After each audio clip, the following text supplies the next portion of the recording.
நமது வெற்றி டிவியின் பிரதான செய்திகளுடன் செய்திகள் வாசிப்பவர் நிலுஜா ஜெயபாலன். முதலில் இன்றைய தலைப்புச் செய்திகள். மின் கட்டண திருத்தம், பொதுமக்களின் வாய்மொழி கருத்து இன்று முதல். ஜனாதிபதி வெளியிட்டுள்ள அதிவிசேட வர்த்தமானி. மன்மோகன் சிங் மறைவிற்கு அரசியல் பிரமுகர்கள் இரங்கல். ஏர்லைன்ஸில் சைபர் தாக்குதல், விமானங்கள் தாமதம், டிக்கெட் விற்பனை நிறுத்தம். வவுனியா மாநகரில் லங்கா டைல்ஸ் ஏக விநியோகஸ்தர் ஜெய்ராம் சர்மிக்கில். லங்கா டைல்ஸின் 2க்கு2 ஃப்ளோர் டைல்ஸ், 2க்கு1 வால் டைல்ஸ். உங்களுக்காக லங்கா டைல்ஸ் 2க்கு1 அளவிலான டைல்ஸ்களில் 40% பிரம்மாண்டமான விலைக்கழிவுடன். அதேபோன்று லங்கா டைல்ஸின் 2க்கு2 டைல்ஸ்கள் 40% பெரும் விலைக்கழிவுடன் பெற்றுக்கொள்ள நாட வேண்டிய ஒரே இடம் ஜெய்ராம் சர்மிக். இலக்கம் 7, முதலாம் குறுக்கு தெரு, வவுனியா. தொடர்புகளுக்கு 07718534778. மாபெரும் விலைக்கழிவு. தொடர்பான இலங்கை செய்திகள். மின்சார கட்டண திருத்த யோசனை தொடர்பில் பொதுமக்களிடமிருந்து வாய்மொழியாக கருத்துக்களை பெற்றுக்கொள்ளும் நடவடிக்கைகள் இன்று ஆரம்பமாக உள்ளது. முதலாவது அமர்வு இன்று மத்திய மாகாணத்தில் ஆரம்பமாக உள்ளதுடன் கண்டி மாவட்ட செயலக வளாகத்தில் இது இடம்பெறவுள்ளது. புத்தாண்டின் முதல் 6 மாதங்களுக்கு மின் கட்டணத்தை திருத்தம் செய்யாமல் பராமரிக்க வேண்டும் என்று சமீபத்தில் மின்சார சபை முன்மொழிந்திருந்தது. இது தொடர்பில் பொது பயன்பாடுகள் ஆணைக்குழு பதில் யோசனைகளை முன்வைத்து மின்சார கட்டணத்தை 10 முதல் 20% வரை குறைப்பதற்கான சாத்தியக்கூறுகள் இருப்பதாக குறிப்பிடப்பட்டிருந்தது. இந்த யோசனைகள் தொடர்பில் கடந்த 17ஆம் தேதி முதல் மக்களிடமிருந்து எழுத்து மூலமான கருத்துக்கள் பெறப்பட்டதுடன் இன்று முதல் ஜனவரி 10ஆம் தேதி வரை 9 மாகாணங்களையும் உள்ளடக்கிய வாய்மொழி கருத்துக்களை பெற்றுக்கொள்ள ஏற்பாடுகள் செய்யப்பட்டுள்ளன. அதன்படி மின்சார கட்டண திருத்தம் தொடர்பில் பொதுமக்கள் தமது கருத்துக்களை தெரிவிக்க பொது பயன்பாடுகள் ஆணைக்குழுவின் தொலைபேசி இலக்கமானது 07729431993 தொடர்பு கொண்டு பதிவு செய்ய முடியும் என பொது பயன்பாடுகள் ஆணைக்குழு தெரிவித்துள்ளது. வாய்மொழி மூலமும் எழுத்து மூலமும் கருத்துக்களை பெற்ற பின்னர் ஜனவரி 17ஆம் தேதி தனது இறுதி அறிக்கையை சமர்ப்பிக்க உள்ளதாக பொது பயன்பாடுகள் ஆணைக்குழுவின் தொடர்பாடல் பிரிவின் பணிப்பாளர் ஜெயநாத் ஹேர தெரிவித்துள்ளமை குறிப்பிடத்தக்கது. நாடளாவிய ரீதியில் அனைத்து நிர்வாக மாவட்டங்களிலும் பொது ஒழுங்கை நிலைநாட்டுவதற்காக ஆயுதப்படையினரை அழைக்குமாறு உத்தரவு பிறப்பித்து அதிவிசேட வர்த்தமானி அறிவித்தலை ஜனாதிபதி அனுர்குமார் திசாநாயக்க வெளியிட்டுள்ளார்.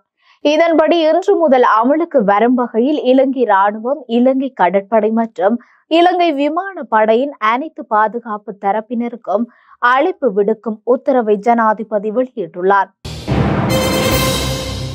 இலங்கை மத்திய வங்கி இன்றைய தினம் வெள்ளிக்கிழமை வெளியிட்டுள்ள நாணய மாற்று விகிதத்தின் அடிப்படையில் அமெரிக்க டாலரின் விற்பனை விலை 298.29 ரூபாவாகவும் கொள்வனவு விலை 289.49 ரூபாவாகவும் பதிவாகியுள்ளது. அதே போன்று ஸ்ரேலிங் பவுன் ஒன்றின் விற்பனை விலை 375.04 ரூபாவாகவும் மற்றும் கொள்வனவு விலை 361.13 ரூபாவாகவும், யூரோன் ஒன்றின் விற்பனை விலை 312.19 ரூபாவாகவும் கொள்வனவு விலை 299.56 ரூபாய் எனவும் குறிப்பிடப்பட்டுள்ளது.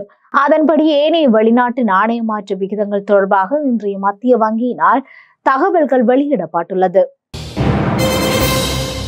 இந்தியாவின் முன்னாள் பிரதமரும் காங்கிரஸ் மூத்த தலைவருமான மன்மோகன் சிங் தனது 92வது வயதில் நேற்று இரவு காலமான நிலையில் இலங்கை அரசியல் பிரமுகர்கள் பலர் இரங்கல் தெரிவித்துள்ளனர். கலாநிதி மன்மோகன் சிங் தொலைநோக்கு பார்வையை கொண்ட தலைவராக இருந்துள்ளதாக தெரிவித்த எதிர்க்கட்சி தலைவர் சஜித் பிரேமதாஸ் அவருடைய பொருளாதார சீர்திருத்தங்கள் இந்தியாவை மாற்றியமைத்ததுடன் பிராந்தியத்தை ஊக்கப்படுத்தியது என தெரிவித்துள்ளார். அவர் தனது எக்ஸ் தளத்திலேயே இதனை பதிவிட்டுள்ளார். அவரது இரங்கலில் கலாநிதி மன்மோகன் சிங்கின் மறைவு மிகவும் கவலை அளிக்கின்றது. முன்னேற்றம் மற்றும் நேர்மைக்கான அவரது அர்ப்பணிப்பு எமக்கு தொடர்ந்து ஊக்கமளிக்கும். இந்த இழப்பின் போது எங்களின் எண்ணங்கள் அவரது குடும்பத்தினருடனும் இந்திய மக்களுடனும் உள்ளன என பதிவிட்டுள்ளார். இதேவேளை மன்மோகன் சிங் ஒரு தொலைநோக்கு பொருளாதார நிபுணர் என்றும் இந்தியாவின் பொருளாதார தாராளமயமாக்கலின் சிற்பி என்றும் அவரது பங்களிப்பிற்கு இந்தியாவிற்கு ஒரு புதிய சகாப்தத்தை உருவாக்கியது என்று முன்னாள் ஜனாதிபதி மஹிந்த ராஜபக்ச தனது எக்ஸ் தளத்தில் பதிவிட்டுள்ளார். மேலும் அவர் குறிப்பிட்டதாவது, முன்னாள் இந்திய பிரதமர் டாக்டர் மன்மோகன் சிங்கின் மறைவு பெரும் கவலையில் ஆழ்த்துகின்றது. அவரது குடும்பத்தினருக்கும் நண்பர்களுக்கும் இந்திய மக்களுக்கும் எனது இதயபூர்வமான இரங்கலை தெரிவித்துக் கொள்ளுகின்றேன் என அவர் இரங்கல் தெரிவித்துள்ளார். இதேவேளை இலங்கையில் தமிழ் தேசிய பிரச்சனைகளுக்கு தீர்வு காண்பதில் சிறந்து விளங்கிய கலாநிதி மன்மோகன் சிங் நேர்மையாக செயற்பட்டார் என முன்னாள் நாடாளுமன்ற உறுப்பினர் எம்.ஏ. சுமந்திரன் இரங்கல் வெளியிட்டுள்ளார். இந்திய மக்களுக்கு எங்கள் ஆழ்ந்த இரங்கல். நவீன இந்தியாவின் பொருளாதார மறுமலர்ச்சியின் சிற்பியான ஒரு சிறந்த மனிதர், இலங்கையில் தமிழ் தேசிய பிரச்சனையை தீர்ப்பதற்கு உண்மையாக உழைத்தவர் என சுமந்திரன் தனது எக்ஸ் தளத்தில் பதிவிட்டுள்ளார். 2004ஆம் ஆண்டு முதல் 2014ஆம் ஆண்டு வரை இந்தியாவின் பிரதமராக பதவி வகித்த மன்மோகன் சிங் சுமார் 33 ஆண்டுகள் மாநிலங்களவை எம்பியாகவும் இருந்திருக்கின்றார். ஜவஹர்லால் நேரு மற்றும் இந்திரா காந்தியை தொடர்ந்து இந்திய வரலாற்றில் 3வது மிக நீண்ட கால பிரதமர் பதவியில் இருந்தவர் என்ற பெருமையும் அவரையே சேரும். கிளிநொச்சியில் நேற்று ஊடகர் தமிழ்ச்செல்வன் தாக்கப்பட்ட சம்பவம் தொடர்பில் போலீஸ் விசாரணைகள் ஆரம்பிக்கப்பட்டுள்ள அதே சமயம் ஊடக அமைப்புகள் பலவும் இந்த தாக்குதல் சம்பவத்தை கண்டித்துள்ளன. கிளிநொச்சி நகரில் நேற்று மாலை 5:20 மணியளவில் சுயாதீன ஊடகவியலாளர் தமிழ்ச்செல்வன் இனம் தெரியாத 2 நபர்களால் தாக்குதலுக்கு உள்ளாகியுள்ளார். அவரை ஏனையின் வீதியில் டெலிகாம் அலுவலகம் அருகிலிருந்து கடத்த முற்பட்ட போது தப்பிக்க முயன்ற போதே கடுமையாக தாக்கப்பட்டுள்ளதாக கூறப்படுகின்றது. தாக்குதலுக்கு பின் கடுமையான காயங்களுடன் கிளிநொச்சி வைத்தியசாலையில் அனுமதிக்கப்பட்ட தமிழ்ச்செல்வன் சிகிச்சை பெற்று வருகின்றார். தமிழ்ச்செல்வன் பெரும்பாலும் சட்டவிரோத போதைப் பொருட்கள், சட்டவிரோத மணல் அகழ்வு மற்றும் சட்டவிரோத செயற்பாடுகளுக்கு எதிராக ஊடகங்களில் எழுதி வரும் செய்தியாளராக இருந்து வருகின்றமை குறிப்பிடத்தக்கது.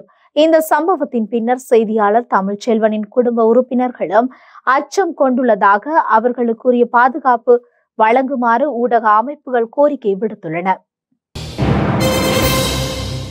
அடுத்து வருவன உலக செய்திகள். ஜப்பான் ஏர்லைன்ஸ் நிறுவனத்தில் நேற்றைய தினம் அதிகாலை சைபர் தாக்குதலுக்கு உள்ளானதை அடுத்து விமானங்களுக்கான டிக்கெட் விற்பனை நிறுத்தப்பட்டுள்ளது. இதனால் உள்நாட்டு சர்வதேச விமானங்கள் சேவை பாதிக்கப்பட்டுள்ளது. இது தொடர்பாக ஜப்பான் ஏர்லைன்ஸ் எக்ஸ் வலைதள பக்கத்தில் வெளியிட்டுள்ளதாவது, ஜப்பான் ஏர்லைன்ஸ் உள்ளூர் நேரப்படி நேற்று வியாழக்கிழமை அதிகாலை 7:25 மணியளவில் சைபர் தாக்குதலுக்கு உள்ளானது.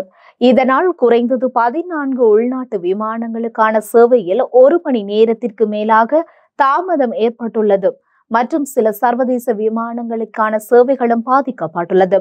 நிலைமை சீரானதும் வாடிக்கையாளர்களுக்கு அது குறித்து தகவல்கள் பகிரப்படும். சிரமத்திற்கு வருந்துகின்றோம் என தெரிவித்துள்ளது. மேலும் பிரச்சினைக்கான காரணத்தை அடையாளம் காணப்பட்டதை அடுத்து ஒரு ரவுட்டரை ஷட் டவுன் செய்துள்ளோம். இதனால் அனைத்து உள்நாட்டு மற்றும் சர்வதேச விமானங்களுக்கான டிக்கெட் விற்பனை நிறுத்தி வைக்கப்பட்டுள்ளது. ஏற்கனவே டிக்கெட் வாங்கிய வாடிக்கையாளர்களுக்கு அவர்களின் முன்பதிவு செல்லுபடியாகும். இதனால் வாடிக்கையாளர்களுக்கு ஏற்பட்ட சிரமத்திற்கு வருந்துகின்றோம் என தெரிவித்துள்ளது. ஜப்பான் ஏர்லைன்ஸ் சைபர் தாக்குதலுக்கு உள்ளானது உலகளவில் கவனத்தை பெற்றுள்ளது. ரஷ்யாவின் விமான எதிர்ப்பு ஆயுதம் தாக்கியதன் காரணமாகவே அஜர்பைஜானின் பயணிகள் விமானம் விழுந்து நொறுங்கியது என்பது ஆரம்பகட்ட அறிகுறிகள் மூலம் தெரிய வருவதாக அமெரிக்க அதிகாரி ஒருவர் தெரிவித்துள்ளார்.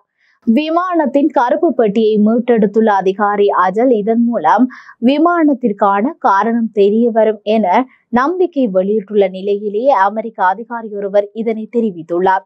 அஜர்பைஜான் ஏர்லைன்ஸ் விமானத்தில் J-28243 விமானத்தை ரஷ்யாவின் விமான எதிர்ப்பு ஆயுதம் தாக்கியமைக்கான அறிகுறிகள் உள்ளன என அமெரிக்க அதிகாரி தெரிவித்துள்ளார். 38 பேரை பலி கொண்ட இந்த விமானம் குறித்து அமெரிக்கா முதல் தடவையாக தனது மதிப்பீட்டினை வெளியிட்டுள்ளமை குறிப்பிடத்தக்கது.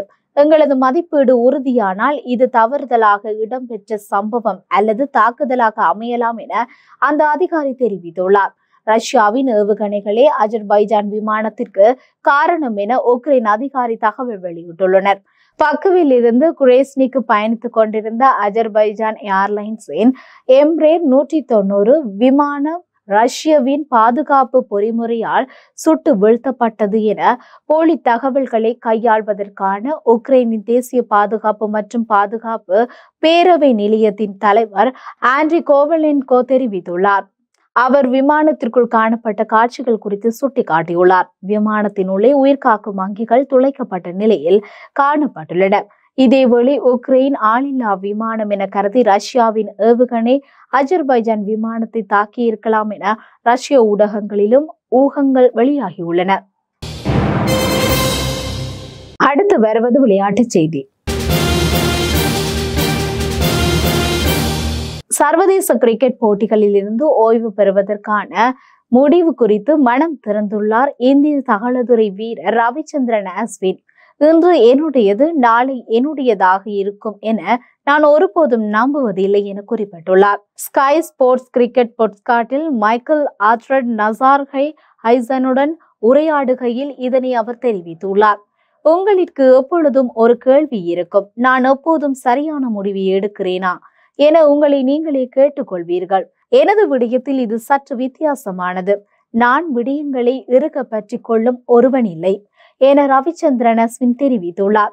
நான் வாழ்க்கையில் ஒருபோதும் பாதுகாப்பற்றவனாக உணர்ந்ததில்லை. இன்று என்னுடையது, நாளை என்னுடையதாக இருக்கும் என நான் ஒருபோதும் நம்புவதில்லை என அஸ்வின் தெரிவித்துள்ளார்.